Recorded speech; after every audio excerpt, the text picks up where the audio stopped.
So in the past, I've done some work with Big Brother, Big Sister, and whatever. That being said, the most common story I tend to hear from conflicted youth is that they're raised in a single-family home, usually with a mom. Dad is either not in the picture, an alcoholic, whatever. So we have this child who is trying to seek ways to make himself healthy and empower himself in ways that a healthy father should have done so, between the formative years of like 1 to 4. So I think you know where I'm going with this. Let's say for someone who's born without like a good father figure, where would they go out in the world, or like what spheres of influence would they try to expose themselves to like gain access to that fountain of health and knowledge that a good father figure should have provided them to in the first place? Okay, well, partly, I mean, certainly to some degree, a good mother can provide that, right? To some degree. Although it's hard for one person to be everything. Right. And I think one of the conundrums that face women, and this is a tough one, and this is why I think women are higher in trait agreeableness and higher in trait negative emotion, is that, the primary problem that a woman has with an infant is why not throw it out a window? Because it's very annoying, right? I mean, it's there all the time. It's constant demand. It's absolutely constant demand, tremendous dependency. And so a woman has to be tilted towards mercy. That's how it looks to me. Right. And especially it's so important during especially the first year when children are so unbelievably vulnerable. And so I think it's very difficult for women to be merciful like that and to make the shift to encouraging disciplinarian.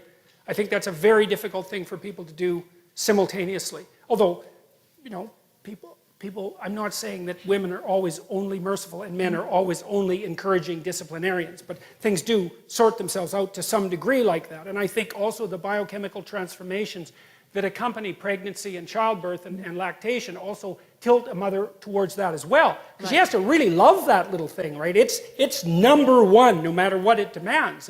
And then telling it what to do and making sure it's behaving properly, that's a whole different issue. Now, but the kids who lack fathers, I mean, first of all, they can find that to some degree in their friends. Okay. And that's often what fatherless boys do in particular. They go into gangs. And they generate the missing masculinity in the gang. Well, that's not so good because, like, what the hell do they know? Yeah. They don't know anything, right? They're just stupid kids, and they're like 15 years old, and their testosterone is pumping, and they're trying to get the hell away from their mother, which is what they're supposed to do. And they're not in the right position to exercise any authority over themselves. So that's not good.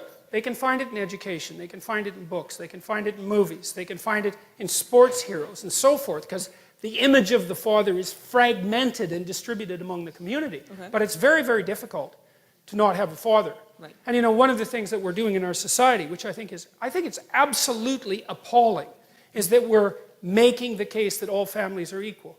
It's like, sorry, no, wrong.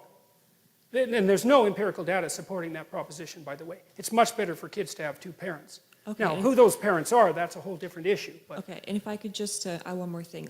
How would you answer that question to, let's say, a daughter who was raised without a father? Because she would obviously have different ways of finding those fragments of her missing father than, like, a boy would instead. Because obviously they're raised differently. At least they should have been.